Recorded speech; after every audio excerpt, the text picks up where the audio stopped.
এখন বাজে 7টা, ঘুম থেকে উঠেছি অনেকক্ষণ জানো তো। ওই যে ভোরের বেলা ঘুমটা ভেঙে গেছে, কিছুতেই ঘুমটা আর আসছে না। শরীরটা বড্ড খারাপ, কালকে রক্ত দেব, জানি না কিসের জন্য এই সমস্যাগুলো হচ্ছে।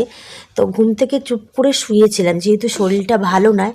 তো ভাবলাম না উঠি, রান্না টান্না তো করতে হবে। উঠে এবারে বিছানা তুলবো, মাম্মামকে খাইয়ে ওপরে এসছি। আর রেগুলার গাইস এই কাজগুলো আমার করতে হয়। এই যে বিছানা তোলার আগে আমার ঘরটার অবস্থা দেখেছো? আর বিছানা তুলতে গেলে বিছানায় কিছু পায় আর না পায়, মাথার কাছে আমি একটু করে আটা পাবই। আর কেননা ও আটা নিয়ে মানে খেলা করতে ভীষণ ভালোবাসে।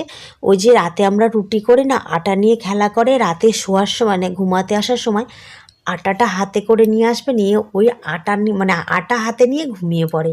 তো এবারে রান্না টান্না করবো, করে আজকে রাতে একটু তাড়াতাড়ি ভাতটা খেয়ে নেব, কেননা কালকে সকাল 8টার সময় রক্ত দেব। এরকমই সমস্যাটা কেন হচ্ছে আমি বুঝতেই পারছি না। গলা তো মানে এত ব্যথা, আমার কথা শুনে আশা করি তোমরা বুঝতেই পারছো যে আমার শরীরটা এতটাই খারাপ। আর সকালবেলা উঠে মাথাটা প্রচণ্ড ধরেছে, তার জন্য এই চশমাটা পরেছি। কি বলো তো, এখন তেমনভাবে চশমা পরা হয় না, তার জন্য এমন হয়েছে কিনা বুঝতেই পারছি না আমি।